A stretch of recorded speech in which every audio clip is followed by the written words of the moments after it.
Olá, queridos.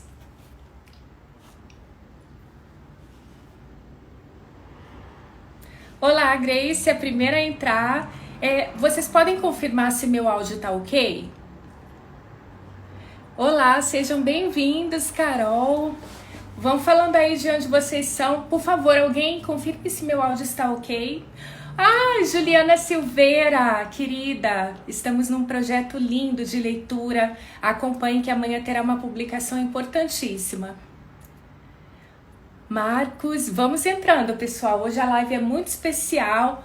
Olá, doutor Alexandre Agra Belmonte, já te vi aqui o link da BDT, já vou chamar, só recebendo aqui o pessoal até dar 100 pessoas. Olá, queridos, vamos entrando. Campina Grande, Paraíba, que legal. Exatamente, o projeto Leitura Jurídica, vários livros serão sorteados para fomentar aí o gosto pela cultura jurídica, pela leitura jurídica.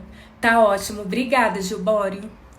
Olá, queridos, vamos chegando. Hoje temos uma live muito especial com o Dr. Alexandre Agra Belmonte, ministro do TST, e vamos falar, Natália de Rondônia, querida, e vamos falar aí sobre as perspectivas, as repercussões constitucionais aí das MPs 927 e 936, com um grande ministro que entende muito de direito constitucional e vai nos presentear aqui com seus conhecimentos. Goiânia, Brasil inteiro aqui. Lucas do Rio Verde, Mato Grosso. Alisson Braz, seja bem-vindo, querido.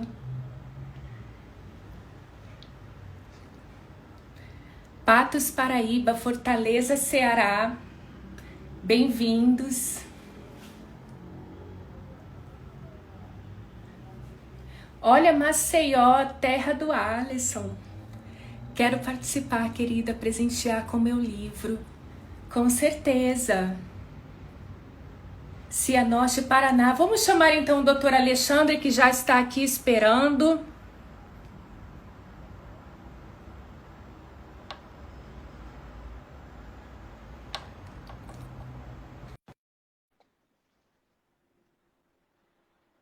Olha que bacana, ele contribuiu com o nosso projeto. Obrigada, André, do Mercado e Trabalho. Muito obrigada. Doutor Alexandre Agra Belmonte, muito prazer, é uma grande honra, uma grande satisfação estar aqui.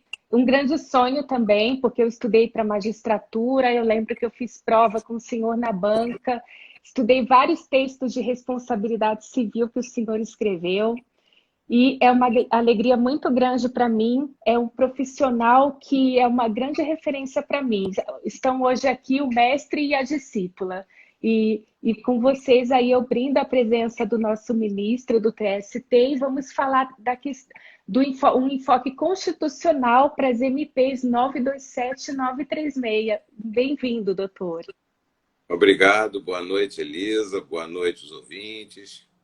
E é uma honra, uma alegria poder estar sempre, levar o poder judiciário aos jurisdicionados e ao público em geral. Então, doutor Alexandre Agra Belmonte, posso chamá-lo de doutor ou o senhor prefere que eu chame de ministro? Não faz diferença. Tá bem.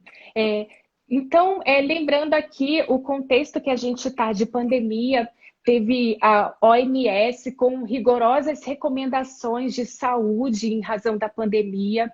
Posteriormente, teve um decreto legislativo reconhecendo o estado de calamidade pública e logo depois vieram as medidas provisórias nesse momento de relevância e urgência, de expor de algumas regras ali em regime de urgência para tentar manter o equilíbrio ali, os postos de trabalho e também proteger a renda, porque a melhor forma de proteger os postos de trabalho é fazendo o empregador respirar, não afogá-lo, não abafá-lo.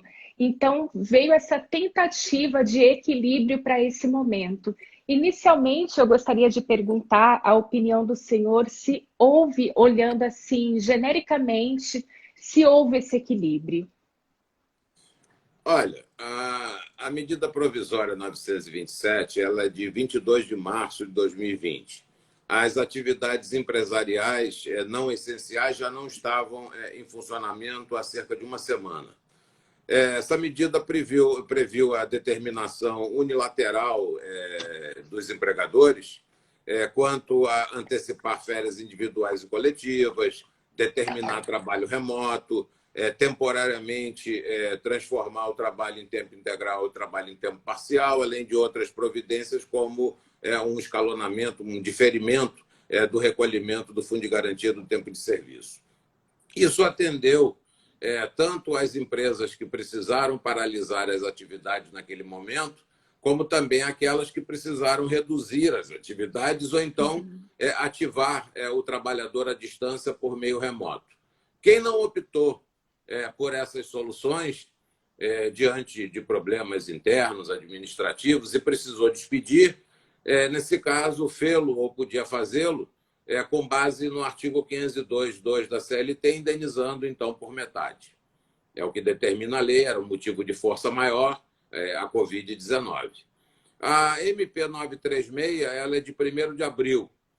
Não é mentira, não, ela é de verdade, apesar de ser de 1º de abril. Até então, nenhuma ajuda financeira estava prevista para os trabalhadores e empresários. Constava do artigo 18, que foi revogado, da medida provisória 927, e então essa medida provisória 936, para a preservação dos empregos e da renda, previu a suspensão temporária do contrato e a redução da jornada com redução proporcional dos salários, mediante complementação ou substituição por um benefício emergencial correspondente ao valor do seguro-desemprego. A MP 944, que pouca gente fala dela, mas ela é importante porque ela complementa essas duas primeiras, ela concedeu linhas de crédito subsidiado para pagamento da totalidade da folha salarial até o importe do dobro do salário mínimo, né? A totalidade inteira, a folha salarial inteira. Tem 100 pessoas, tem 200 pessoas, mas sempre subsidiando com linha de crédito até o importe do dobro do salário mínimo para cada, em relação a cada trabalhador.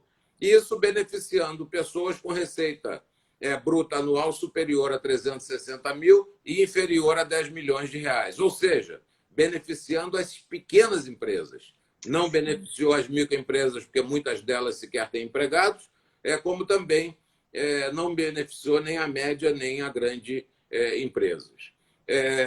Essas pequenas empresas que foram beneficiadas com essas linhas de crédito, juros de 3,5%, se eu não me engano, ao ano, né? Elas respondem por 70% da empregabilidade no país. Então, 70% dos empregos estão na mão dos pequenos empresários. Eu penso, então, que essas medidas buscaram atender o problema trabalhista e é até possível que elas sejam prorrogadas, porque a Covid, ainda que haja flexibilização, a flexibilização não vai ser por decreto, não vai ser um decreto que vai dizer acabou a Covid.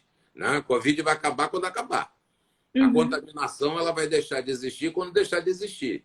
E nós vamos nos adaptar a esse tipo de situação. Então, é bem possível que essas medidas provisórias sejam prorrogadas. Mas há outros problemas, dentro da pergunta que você me fez, se foi suficiente ou não. Até aqui foi.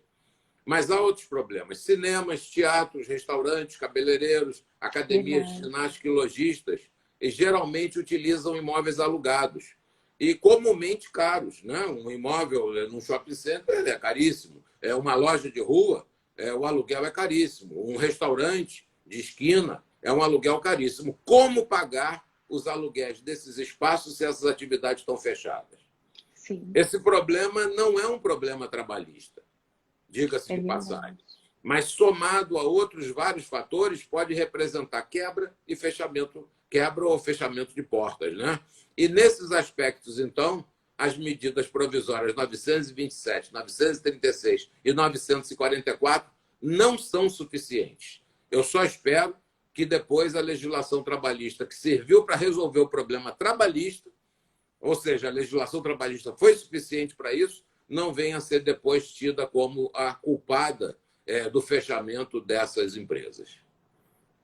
Muito bem observado. Nesse momento de relevância e urgência, poderiam, por exemplo, em questão tributária, dar um desafogo, né, para o empregador, porque, na verdade, muita gente culpa a dificuldade de levar um negócio para frente aos direitos trabalhistas, quando, na verdade, os nossos tributos, os tributos dos empregadores, por exemplo, são altíssimos. A carga tributária do Brasil é muito alta e acaba prejudicando a livre iniciativa. Se o salário do trabalhador pode ser reduzido, por que os aluguéis também não podem nesse período? Ou suspensos? Exatamente, exatamente. Só o trabalhador que vai pagar a conta? É verdade. E veja bem, doutora, a impressão que eu tive da MP 927, ali naquele artigo 3º que trata de medidas, né, como o senhor brilhantemente destacou, a serem tomadas unilateralmente pelo empregador, a interpretação que eu tive, foi de que ela iniciou por medidas menos drásticas, por exemplo, home office, depois adiantamento de férias individuais, coletivas, aí depois foi para o banco de horas. Ela foi do menos, digamos, do menos gravoso para o mais gravoso. Esse nada dali da 927 der certo, vai para a 936, que seria a redução de salário e jornada proporcional e a suspensão do contrato. Então, eu tive uma impressão que, pela ordem dos incisos, a MP 927 tentou a forma menos gravosa como opção, não que condicionou a que comece do 1, depois 2 e 3, mas é como se a finalidade ali fosse medidas menos gravosas e vai aumentando a gravidade. Em termos, né? Porque a MP 927 ela tinha um dispositivo que tratava da suspensão temporária do contrato sem pagamento nenhum, sem nada, sem que o trabalhador recebesse qualquer coisa. Né?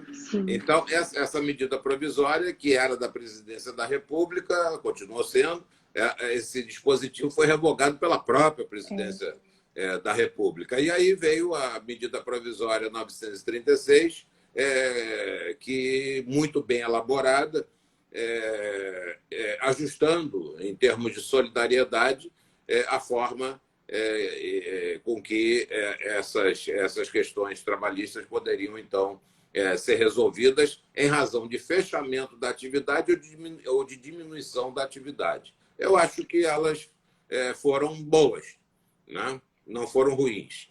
Agora, é constitucional que isso se passe por acordos individuais? Pela literalidade da Constituição Federal, não. A Constituição Federal é clara em 2 dispositivos, como direitos dos trabalhadores, que, nesse caso, só por acordo coletivo ou convenção coletiva possa haver redução de jornada, e a Constituição nem fala em suspensão do contrato, né? Mas se para reduzir jornada é preciso acordo coletivo, com mais razão para suspender o contrato e o trabalhador ficar sem nada também precisa de acordo coletivo. Mas, dada a urgência que se impunha e a falência atual do sistema sindical, sim, me parece que, numa interpretação sistemática, acabaria sendo constitucional, como decidiu o Supremo Tribunal Federal. Eu penso que a solução que havia sido proposta pelo ministro Lewandowski, na sua liminar, era conciliadora. Mas a verdade é que é preciso repensar o sistema sindical, porque as melhores soluções elas são as negociadas, né? E não aquelas impostas pelo Estado e impostas pelos empregadores. É lógico que, num país que não tem garantia de emprego e também não tem estabilidade nos empregos, eu não estou falando de estabilidade do emprego, e sim estabilidade nos empregos, né? E que não tem estabilidade, ou seja, o trabalhador brasileiro ele não é estável no emprego em que estiver. Ele pode sempre sujeito a variações, né? Então, diante do risco do desemprego, nenhum empregado se atreve a não assinar um acordo individual nos termos apresentados pelo empregador. Então, é preciso repensar realmente a atividade sindical, nosso sistema sindical, que é um sistema que já é anterior à própria consolidação trabalhista, já existia anteriormente, antes da lei ser consolidada, em 1943. A surpresa foi a Constituição de 88 não ter dado uma dinâmica diferente, adotando a pluralidade sindical, o que não foi feito. Manteve a contribuição, quer dizer, a contribuição sindical foi mantida pela legislação infraconstitucional e acabou dando no que deu. Né? Nós temos hoje um sindicato que não representa os trabalhadores, né? Os sindicatos que não representam os trabalhadores, divididos tão somente em duas categorias, né? Categoria econômica e categoria profissional, e, ao mesmo tempo, num sistema onde nós temos sindicatos de primeiro grau, de segundo e de terceiro, confederações, federações e sindicatos, tudo com uma política ideológica das centrais sindicais. Enfim, é um sistema que realmente ele não representa nada. Agora, soluções boas com tudo isso saem dos sindicatos. Né? O artigo 476-A da CLT, que foi usado agora para suspensão temporária do contrato de trabalho, embora flexibilizado em relação à lei trabalhista, né? Porque não vai se exigir aqui, no caso, a qualificação durante esse período que a CLT exige, essa norma saiu de uma solução negociada no ABC Paulista, isso no tempo do governo do Fernando Henrique Cardoso. Né? Então, foi uma solução negociada entre os atores, entre os trabalhadores, por meio dos seus sindicatos, e os empregadores. Então, vejam bem, são soluções, ninguém melhor do que os sindicatos respectivos de empregados e empregadores para estabelecerem, quer por acordo coletivo, que seja voltado para aquela empresa ou aquelas empresas em particular, que é através da convenção coletiva, que nesse caso já passa a ser infrasindical, ninguém melhor do que eles para a adoção das soluções que atendam aos setores em particular. Sim. As soluções dadas pelo Estado, eu compreendo que tenham sido boas, mas será que os sindicatos não poderiam ter soluções melhores? Sim, de fato. Primeiramente, aqui, minha opinião, humildemente, o artigo 7º, inciso 6, é uma norma de eficácia plena, então nem tem discussão quanto à aplicabilidade, ela é imediata. E ela não deixa nenhum espaço para uma interpretação diversa, ela é muito ali clara num sentido, apenas pelo sindicato. Então, embora estejamos num momento complicado aí com essa epidemia, calamidade pública, o problema econômico se refletiu diretamente na economia, porém, é como naquele... O Homero, quando ele escreveu Odisseia, o retorno dele, então até se usa às vezes para um momento de crise, comparar essa Odisseia de Homero quando ele voltava para casa, que ele teve vários problemas. Então é justamente nos problemas que se tem que reforçar, no caso, a força da Constituição. Então, embora o momento seja de calamidade, se for parar para ver, ninguém esperava, é força maior. Por outro lado, ainda que indiretamente, está ali ao risco da atividade, embora tenha que ter medidas, por exemplo, fiscais, por exemplo, e não apenas trabalhistas, porque só as medidas trabalhistas acabam indo contra a Constituição. Então, eu vejo que essas medidas provisórias, embora necessitávamos delas, mas a questão do acordo individual, a meu ver, não obedece à diretriz constitucional, embora o Supremo entendeu que sim, ele que é o guardião da Constituição, ele que fala o que é constitucional. Mas eu entendo que um direito fundamental, ali ele tem aquela cláusula de imutabilidade, tanto formal como material. Então, uma medida provisória, embora num momento de urgência e relevância, não tem o poder de alterar o que está numa disposição constitucional, um direito fundamental, cláusula pétrea. E eu vejo com muita preocupação, porque a MP 927, ela fixou empregado, aliás, a 936, por exemplo, na redução salarial e de jornada, empregados que recebam até o valor de R$ 3.135 e aquele dobro dos benefícios da Previdência Social, que dá cerca de 12.200. Enfim, mas se for parar para ver, esses que recebem até R$ 3.135 são a maioria do país. A maioria dos empregados seletistas recebem até esse valor de 3 mil. Ou seja, com a maioria esmagadora vai poder negociar individualmente. E quanto menos a pessoa recebe, porque, a meu ver, nunca tem igualdade de negociação empregado com empregadores. Seria um diálogo entre o pescoço e a forca. Outro dia eu estava falando com um colega meu, juiz, e ele falou: Elisa, eu tive um cargo bom, eu era chefe, mas acredita que até para pedir, por exemplo, um aumento para o meu empregador, eu ficava com vergonha, eu tinha medo, eu ficava adiando. Ou seja, mesmo ali um empregado de alto escalão não fala em pé de igualdade, ou seja, o sindicato é importantíssimo nesse ponto. Além que para a sociedade, ele resolve as coisas no coletivo, para a sociedade é melhor do que ficar resolvendo ali individualmente. Enfim, então, são essas as preocupações que eu tenho. Fora que, agora voltando às ações, né, que já voltaram, vários alegados vícios de consentimento provavelmente podem surgir dessa situação, porque o empregado ali no momento em que ele pode ser mandado embora, um momento de crise, o empregador fala: olha, é para não ser mandado embora, porque senão eu não vou poder continuar. É claro que ele vai aceitar uma redução salarial. E até outro dia eu fiz uma live com o ministro Luiz Felipe Vieira, e ele falou que soube de casos de receber o WhatsApp falando: olha, vai reduzir a jornada e o salário. Recebeu um WhatsApp, nem perguntou se aceitava. Então, eu acho muito complicado porque não existe, a meu ver, de fato, essa negociação individual do ponto de vista ali materialmente falando. Pode existir do formal, mas não do material. Então, essa Sim, seria minha consideração. com certeza. Você falou do Homero, da Odisseia, né? Sim.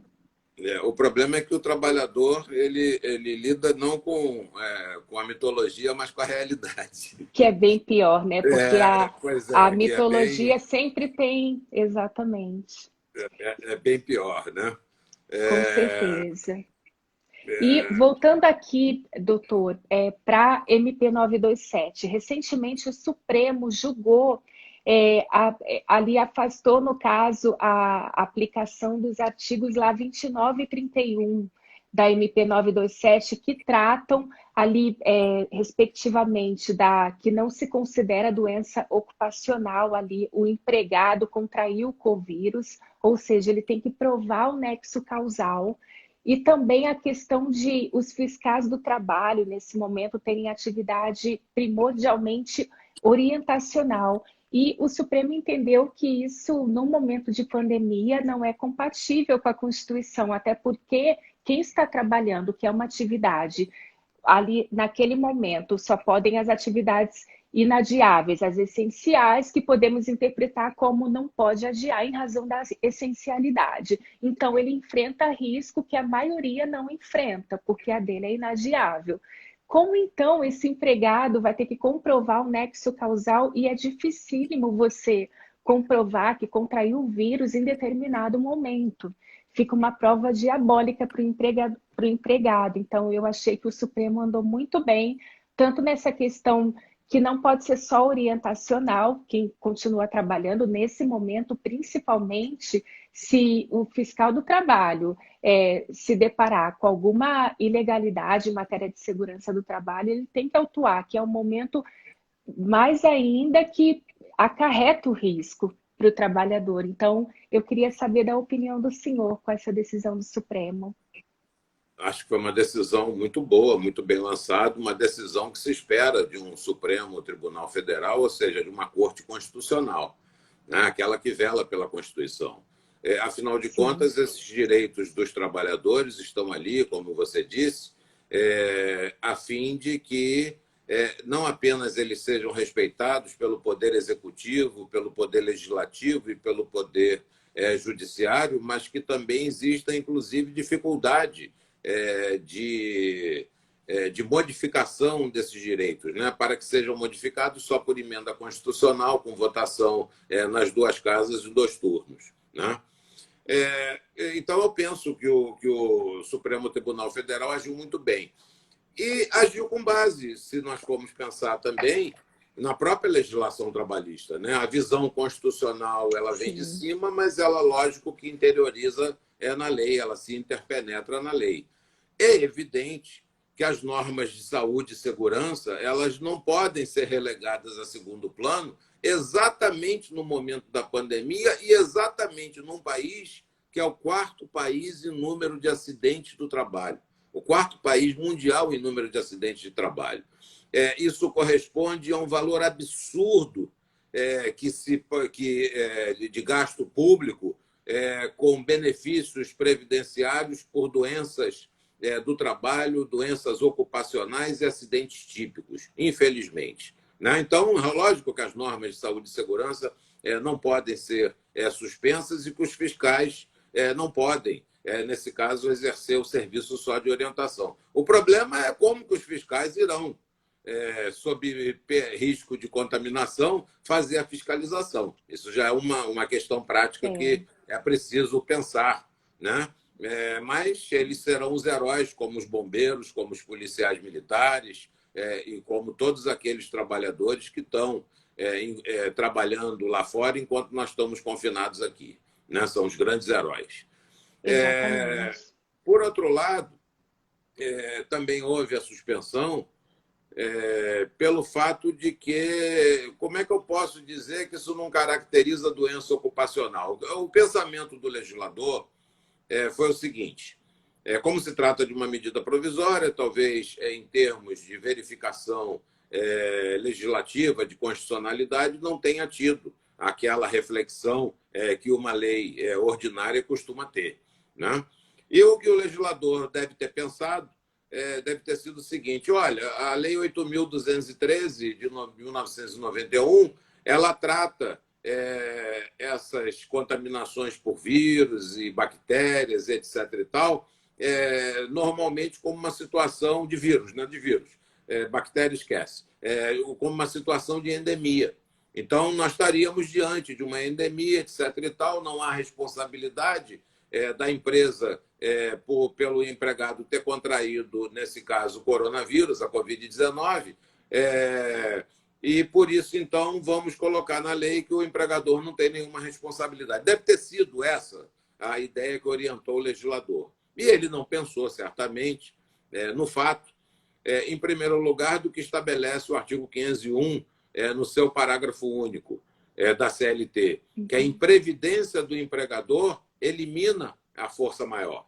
A CLT não faz a distinção entre fortuito natural, fortuito humano, entre fortuito natural e fortuito humano. Trata tudo como se fosse força maior. Ou seja, sob a denominação força maior, trata não apenas do extraordinário da natureza, como também do extraordinário humano.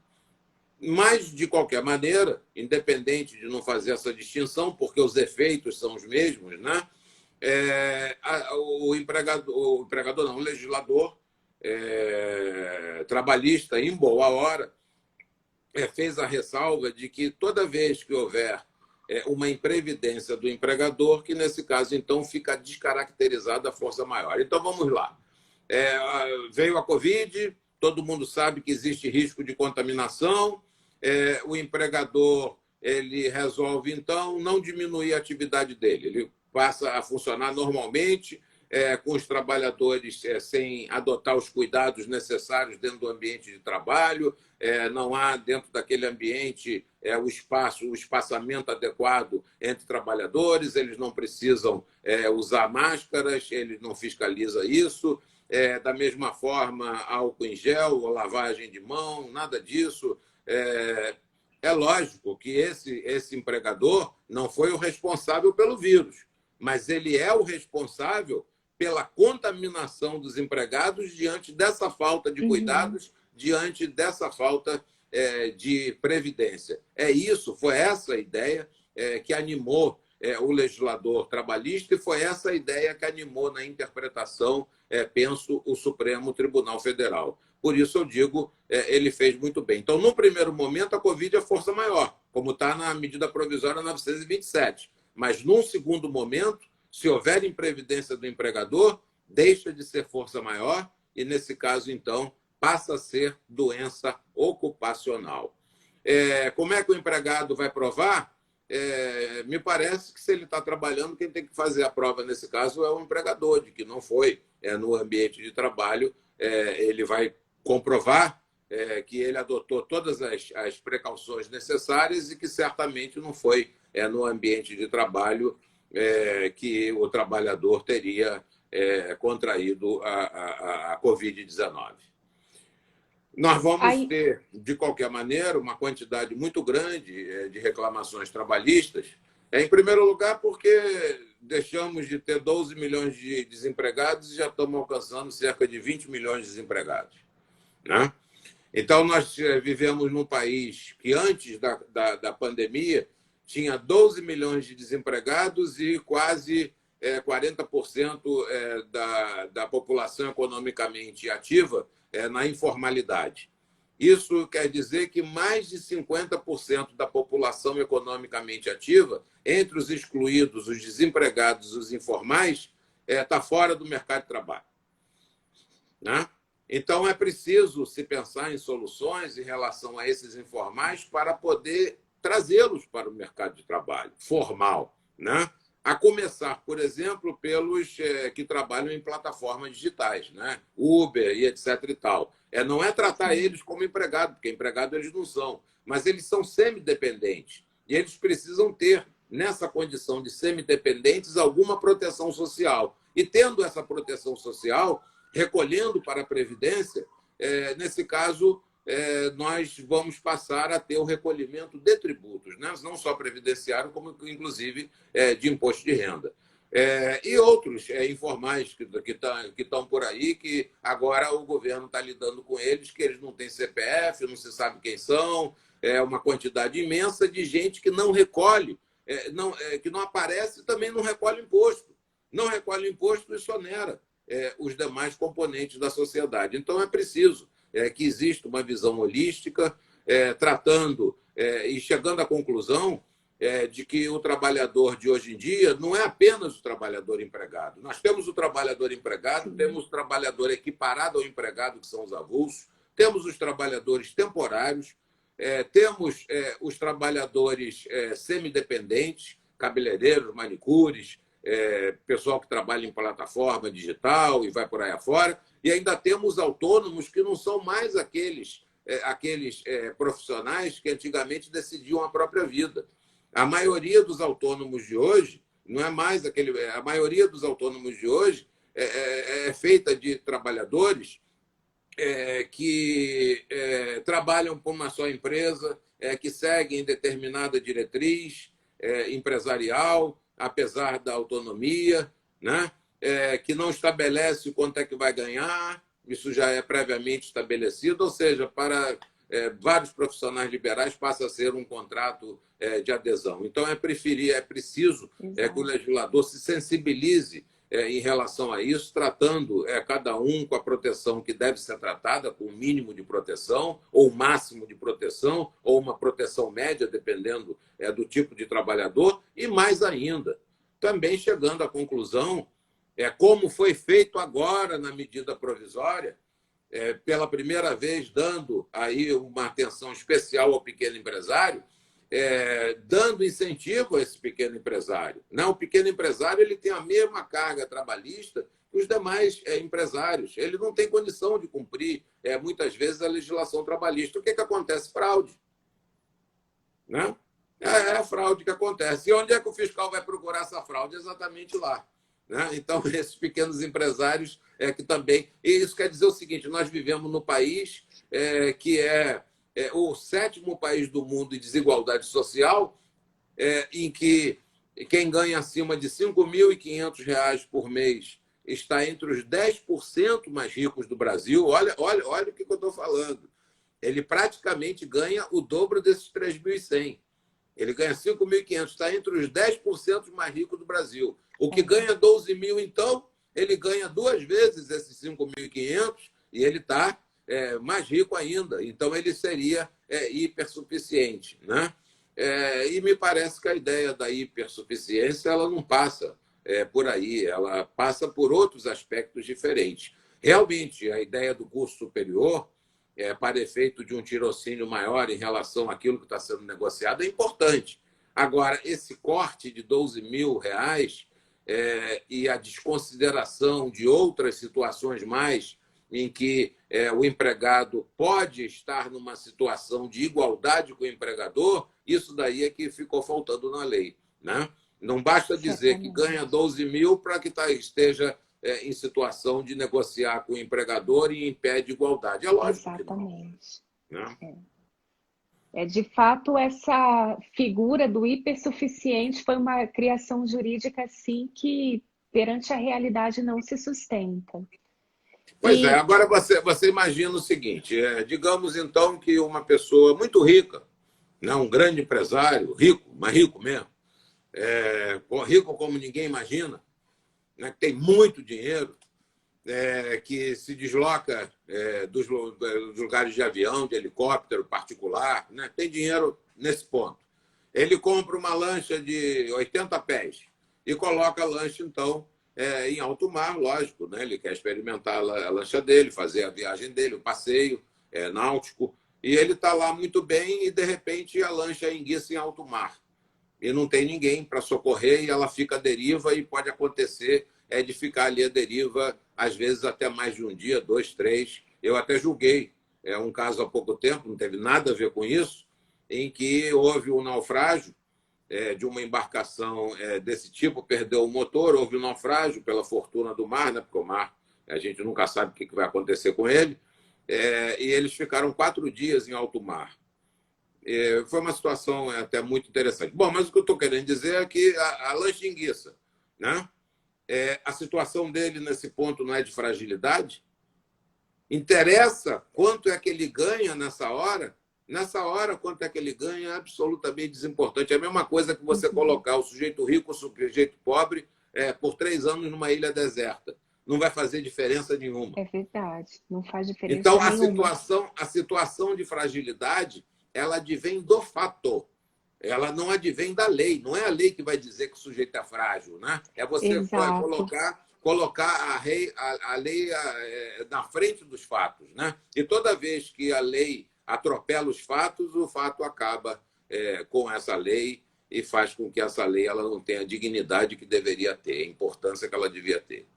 Tem uma frase que é do Rupert, não sei se é assim que se pronuncia o nome, que diz, quando a lei ignora a realidade se vinga ignorando o direito. Quando o direito ignora a realidade se vinga ignorando o direito. Mas... Quanto a ser Rupert, isso depende do local onde você esteja. A mesma coisa, o Michael Sandel, todo mundo chamaria, porque ele é americano, de Michael Sandel, né? Mas o nome dele é Michael Sandel. É verdade, aqui para o Brasil é Rupert.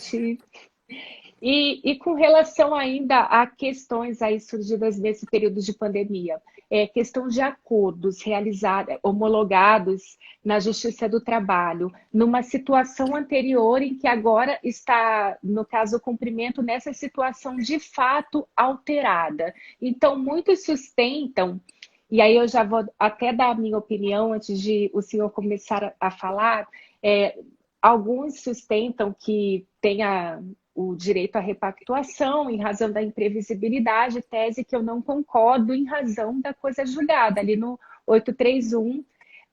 E há quem sustente ainda a aplicação analógica do artigo 503 do CPC, que diz que, no caso sendo parcela periódica, mudando a situação de fato, seria possível, em tese.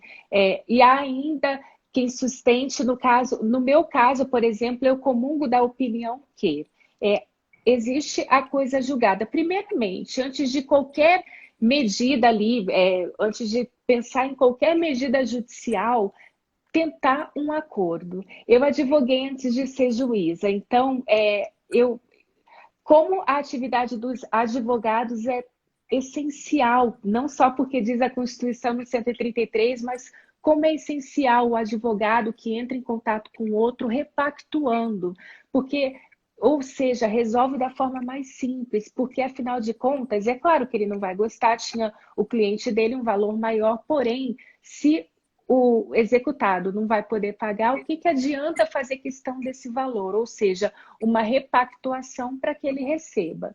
E ainda, a meu ver, a cláusula penal ali é um instituto civil e o juiz pode reduzir equitativamente. O que, que seria o meu pensamento? O juiz pode alterar a cláusula penal, pode incentivar o acordo, mas ali a parte não concordando, ele só fica no âmbito da cláusula penal que ele altera facultativamente ali por equidade, digamos assim, mas não com o valor cheio do acordo, no caso. Ele não pode ele mesmo, sem ali a concordância de ambas as partes, alterar esse valor. Queria saber a opinião do senhor. Olha, essa questão é uma questão bastante delicada e muito importante. E fique à vontade, doutor, que às vezes o senhor não pode responder por uma questão de adiantamento Não, de... posso Ótimo, responder qualquer coisa. ótimo, porque eu quero muito saber sua opinião em todos aqui. Posso responder qualquer coisa, não estou julgando nenhum processo relacionado a esse tipo de situação. E mesmo que eu venha julgar, é lógico que eu não vou julgar sozinho, tem mais 2 ministros na turma e, ao mesmo tempo, se for sessão de dissídios individuais, tem mais não sei quantos. Bom, vamos por parte.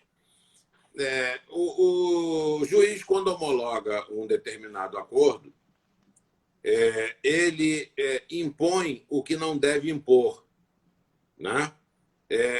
A cláusula penal é uma cláusula negociada entre as partes. Então, faz parte da negociação as partes estabelecerem se existirá cláusula penal e qual o valor da cláusula penal, e não o juiz simplesmente enfiar aquela cláusula penal no acordo. Ela faz parte da negociação. Então, é cláusula penal porque é uma pena previamente convencionada entre as partes para efeito para atender a um possível atraso ou para atender ao descumprimento total da obrigação. Essa cláusula penal, ainda que estabeleça num acordo devidamente homologado, olha só, isso você já se deparou com isso. O acordo foi homologado, estabeleceu que há vencimento antecipado da dívida e que vai haver a incidência de uma multa, né, entre aspas, né, a cláusula penal de 100%, na hipótese de descumprimento desse acordo ou de pagamento de qualquer parcela. E aí chega a situação em que o sujeito pagou as 9 parcelas dos 10 acordos, quando chegou na última parcela, por uma razão qualquer, ele pagou com 2 dias de atraso. E aí vem a parte reclamante e pedindo a cláusula penal, porque houve o atraso de 2 dias e estava lá no acordo que não poderia haver qualquer tipo de atraso. Todos sabemos que a Justiça do Trabalho, nesse caso, faz aquilo que o STJ faz, que é estabelecer uma diferenciação entre mora, quer dizer, uma intermediação entre mora e inadimplemento. Ou seja, além da mora e além do inadimplemento, além do atraso, ou descumprimento parcial da obrigação, e do descumprimento total da obrigação, nós temos uma coluna do meio que o Código Civil é silente a respeito, que se chama cumprimento imperfeito da obrigação. Esse cumprimento imperfeito da obrigação, embora o Código Civil seja silente a respeito,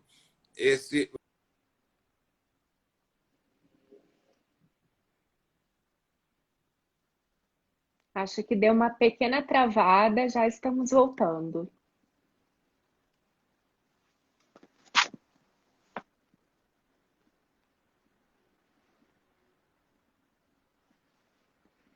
Já estamos voltando. Eita.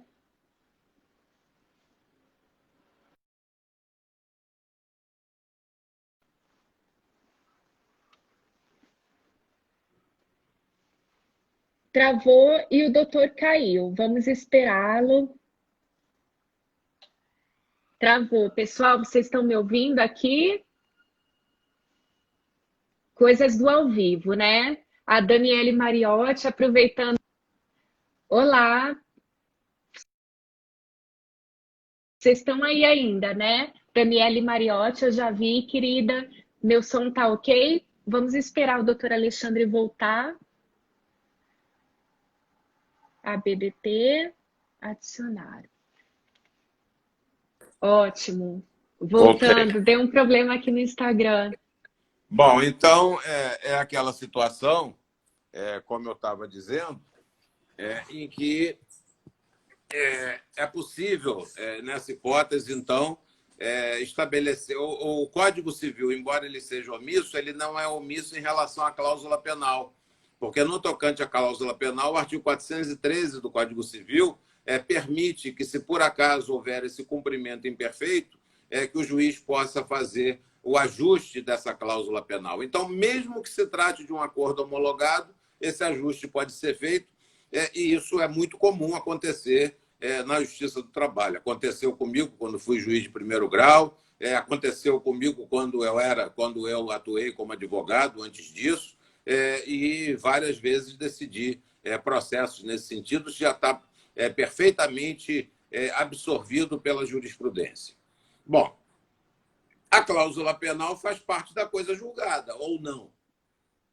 Ela faz parte da coisa julgada. Da mesma forma que as condições do acordo, e a cláusula penal é uma das condições do acordo, a cláusula penal é uma das condições do acordo, faz parte da coisa julgada. Verdade. É lógico. Vamos pensar numa outra situação mais, tá? Imagina você que você tenha um filho, que você se separe, né? E que seja estabelecido um acordo homologado em juízo de pagamento de pensão alimentícia. Muito bem. Aí o teu ex-marido perde o emprego. E ele fica desempregado por 1 ano e não tem condição de pagar aquele valor. E aí, como é que fica? O acordo tem que ser cumprido a ferro e fogo? Ele vai para a prisão pela falta de pagamento do valor? É assim que funciona? O acordo foi feito diante de certas circunstâncias. Aquelas circunstâncias ditaram a coisa julgada. Se essas circunstâncias mudam, nesse caso, nós precisamos ter a sensibilidade suficiente para saber que nós precisamos dar a esse tipo de situação uma orientação diferente. Olha que coisa engraçada. A Constituição Federal, ela preserva o direito adquirido, o ato jurídico perfeito, a coisa julgada. Quando você faz um acordo judicial, é um ato jurídico perfeito. Ao mesmo tempo, você, quando homologa, é coisa julgada. E, ao mesmo tempo, o trabalhador passa, diante desse acordo, se for o caso, a ter um direito adquirido. Aquela parcela que parcela presente ou futura, como estabelece a lei. Então, você tem as 3 situações numa só. E, ainda assim, diante de situações excepcionais, é possível a flexibilização, sim, né? Então, você fechar os olhos para essa flexibilização não corresponde à realidade da vida. O valor vai mudar? Não. Mas o sujeito se o pequeno empresário que fez um acordo para pagamento e teve que fechar o pequeno restaurante que ele tem, a academia de ginástica que ele tem, e ele está sem receber, está sem receita durante esse período, ele tem como pagar esse acordo? Não tem. É impossível. O que vai ser feito, então? Não vai atuar a cláusula penal, lógico, né? O juiz tem que ter acessibilidade para isso, e vai ser estabelecido um novo prazo de pagamento. Ele vai pagar e vai pagar aquele valor, mas vai pagar no novo prazo de pagamento. O governo não está editando uma medida provisória, dando um crédito subsidiado para que os pequenos empresários possam cumprir seus pagamentos, sim, em relação aos empregados? Da mesma forma, como não? Como é que nós não vamos pensar da mesma maneira em É relação verdade, à coisa julgada? Então, nós temos que abrir a cabeça para situações verdade. dessa natureza e pensar, creio, de forma um pouquinho diferente. O Então, julgamento do caso. essa é a minha percepção. E tem mais. A própria lei, o próprio Código Civil. Então, eu creio que pode ser utilizado com esse fundamento o artigo do CPC a que você se referiu. E, por outro lado, para justificar, você tem o artigo 317 do Código Civil, o artigo 478 do Código Civil, o artigo 479 do Código Civil, o artigo 480 do Código Civil. Então, você tem aí uma infinidade. E tem a própria jurisprudência falando da relativização da coisa julgada, né, diante de certas circunstâncias, não apenas para as relações de trato sucessivo, mas também para as relações onde existe uma continuidade. No acordo, você tem uma relação jurídica que não é de trato sucessivo, mas que reflete uma continuidade se houver pagamento em parcelas. Sim. Ainda falando dos temas do período de pandemia, inicialmente eu quero cumprimentar aqui o Dr. Fabiano Zavanella, parabéns pelo Congresso Solidário, uma excelente iniciativa. Também vi aqui a Yolanda Camolês, do Acre. Eu fui juíza em Rondônia e no Acre, ali a 14ª região, e agora estou em São Paulo. Então, aqui na live tem gente do Acre, do Brasil inteiro. Eu entrei, até perguntei de onde vocês são, deixa aí. E principalmente com a vinda do ministro aqui para brilhantar o tema, né? E voltando aqui ao assunto, até foi no Congresso Solidário que eu participei, eu falei sobre isso, da questão do FGTS. A medida provisória, agora 946, no caso, possibilitou o levantamento a partir do dia 15 de junho, no valor de R$ 1.045. Porém, há discussão de que, no caso, o artigo 20, inciso 16 da Lei 8.036 de 90, que é uma possibilidade de levantamento do FGTS, inicialmente, o STJ, ele interpreta que o rol ali do artigo 20, que são as possibilidades de levantamento, não é taxativo, é exemplificativo justamente para atender essa necessidade ali no momento de vulnerabilidade.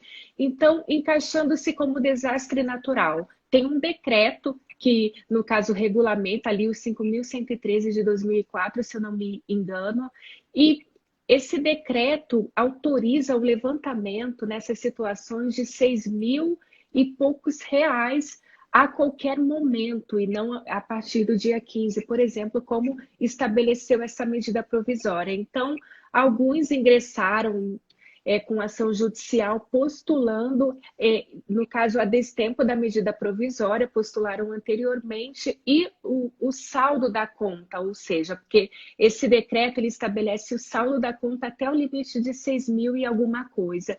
Eu queria saber a opinião do senhor nesse caso, e ficando à vontade para declinar do questionamento, caso o senhor entenda que... Sim, eu estou botando aqui um fiozinho, porque estava caindo. Fique à vontade. Está certo.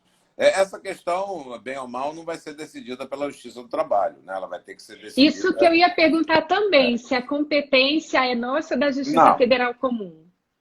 O senhor entende que é... Deveria, porque não é um problema decorrente das relações de trabalho, né? Tecnicamente. Deveria ser da competência da Justiça do Trabalho, como a Previdência também deveria ser da Justiça do Trabalho, como os crimes contra a organização do trabalho deveriam ser da Justiça do Trabalho, como os servidores públicos deveriam ser da Justiça do Trabalho. Mas, infelizmente, na nossa legislação há essa separação e nós temos que nos conformar com ela. Penso que sim, que nesse caso poderia haver um levantamento em valor superior. E essa questão do FGTS também é uma questão bastante complicada, né? Porque o FGTS ele deveria servir para o pé de meia do trabalhador ao fim da vida profissional dele, e, no entanto, diante da rotatividade da mão de obra, o Brasil é o país de maior rotatividade de mão de obra do mundo. O trabalhador só fica 2 anos no emprego, rotativamente, né? E vai para outro emprego, vai para outro emprego, vai para outro emprego, e sempre levanta o fundo de garantia. E com isso, esse fundo de garantia já não serve mais, como já serviu no passado, de agregação de valores para que, nesse caso, eles fossem direcionados a obras sociais, construção de casa própria e outras situações mais. Mas eu penso que realmente essa limitação ela não se justifica, né? Sim. Teria que ser por outro decreto. Sim. E no caso, o doutor deixou bem claro que seria da Justiça Comum. Aqui nós estamos nos últimos minutos, mas eu tenho que perguntar. E se fosse, no caso, alguém com contrato em curso, que fosse tentar levantar e não consegue por falta de recolhimentos do empregador? Seria da Justiça do Trabalho, no caso, nessa ação, ele pediria os recolhimentos ali, que o levantamento. Exato. Aí, nesse caso, sim, porque seria decorrente da relação de trabalho. Ótimo. O inadimplemento é decorrente da relação de trabalho, ele teria que postular junto à Justiça do Trabalho o recolhimento, e lógico que teria que ter a concretização desse recolhimento. É para quê? É para levantamento. Agora, ele vai questionar depois o levantamento, se é 1.500, se é 6.000, seja lá o valor que for, na Justiça Comum. Não vai ser na Justiça do Trabalho, não. E por fim, doutor, aqui uns minutinhos ainda temos, várias pessoas aqui perguntaram a sua opinião na aplicação da teoria do fato do príncipe para o caso de rescisões em razão desse momento de pandemia. Se comprovado que foi a crise, no caso que fez o empregador, por exemplo, fechar as portas, demitir, foi em razão do período de pandemia. O senhor entende que, porque há quem defenda a aplicação do fato do príncipe, eu entendo que, por se tratar de fato maior, de força maior, o afasta, porque não houve discricionariedade do poder público. Deixa eu responder, senão não vai dar tempo. Sim. Eu entendo que não é o fato do príncipe. O fato do príncipe é um ato, pode ser um ato administrativo, governamental, ou pode ser um ato de Estado. Por exemplo, se eu determino o fechamento dos bingos, como aconteceu, isso é um fato do príncipe derivado de um ato de Estado. Se por acaso eu determino o fechamento de um estabelecimento, porque ali vou desapropriar para construir uma praça pública, fazer um túnel, uma ponte, seja lá o que for, naquele lugar, nesse caso nós estamos diante de um ato de governo, né? De uma autoridade administrativa, municipal, estadual ou federal, caracterizando o fato do príncipe. O artigo 486 da CLT abrange as duas hipóteses e diz que, nesse caso, então, a responsabilidade seria do governo. Mas a responsabilidade aqui não é do governo, a responsabilidade aqui é do vírus. Tem que reclamar com a natureza. Né? A natureza que é a responsável, é lá que tem que mover a reclamação trabalhista, se quiser alegar fato do príncipe. Porque fato do príncipe não é fato da natureza. Isso é chamado de caso fortuito, que a CLT chama genericamente de força maior. Mas não é um ato de autoridade, não é dirigido a pessoa determinada. Isso daí é a população como um todo, ela foi afetada por igual. Não tem nada a ver com o fato do príncipe. O fato do príncipe não se encaixa nesse tipo de situação. E o fato do príncipe, inclusive, ele pode ser externo ou interno. Ele é externo, por exemplo, quando nós estamos diante dessas duas hipóteses que eu falei, ato de governo e ato de Estado. Mas pode ser interno quando a autoridade administrativa ela fecha um estabelecimento porque existe risco de poluição, existe risco do meio ambiente ao trabalhador, existe risco de ruína do prédio. Isso é um fato do príncipe interno, em que a autoridade administrativa não tem obrigação de indenizar. Ela só tem a obrigação de indenizar quando se trata do fato do príncipe externo. Mas lógico que não tem nada a ver com o fato do príncipe, é motivo de força maior. Ótimo. Bem, estamos aqui no último minuto. Quero agradecer a presença do senhor, uma grande honra para mim, uma grande satisfação. Abrilhantou a todos aqui e muito obrigada pela sua participação. Foi um grande prazer conhecê-lo e tenho como referência. Obrigado pelo convite. Espero ter atendido a expectativa. Com certeza atendeu. E estou sempre à disposição. Muito Muitíssimo obrigado. obrigada. Uma boa noite a todos. Boa noite.